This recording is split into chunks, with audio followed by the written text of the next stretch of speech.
Right now, we're going to work through how you would split streams.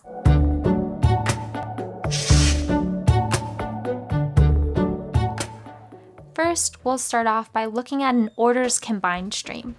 This stream has orders from both the US and the UK. Go ahead and run that query.